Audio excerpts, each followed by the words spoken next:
Masovnu nezaposlenost u HSP-u su nazvali eutanazijom hrvatskog gospodarstva. Izgovor za ovakvu situaciju je, kažu, uvijek isti. Svaka se vlada pravda greškama prošlih, a sudeći po njihovim postupcima, ova vlada ne pokazuje nimalo razumijevanja ni znanja za rješavanje gospodarskih problema. U HSP-u smatraju kako će kamate i dalje rasti, te upozoravaju da je zbog većih poreza povećano izvlačenje novca iz gospodarstva, a smanjenje njegov priliv. Niti najtemeljnije, niti najosnovnije ekonomsko znanje ne preporuča ili spoznaje ne preporuča dizanje poreza i zaoštravanje kreditnih uvjeta.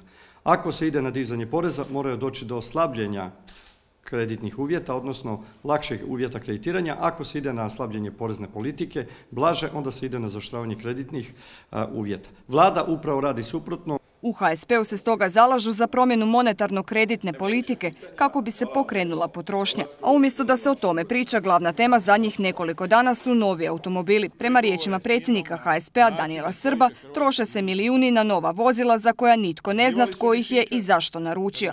Srb se osvrnuo i na objavu rezultata poslovanja INE, koja bilježi gubitak od 1,5 milijardu kuna.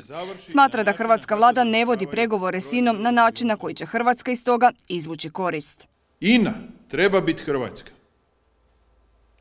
INA treba biti tvrtka koja je nositelj razvoja energetskog sektora u Republici Hrvatskoj. Nju je Sanader prodao zajedno sa pomagačima koji su za to podigli ruke. Gdje su ti pomagači danas? I možemo li vjerovati i njima da će biti u stanju izvesti Hrvatsku iz ovakvih gospodarskih teškoća u kojima se nalazi. Također, oni koji nisu znali što Sanader radi, a trebali su to znati, jednako su odgovorni, poručio je Srb, te na kraju pozvao birače da iziđu na izbore za Europski parlament.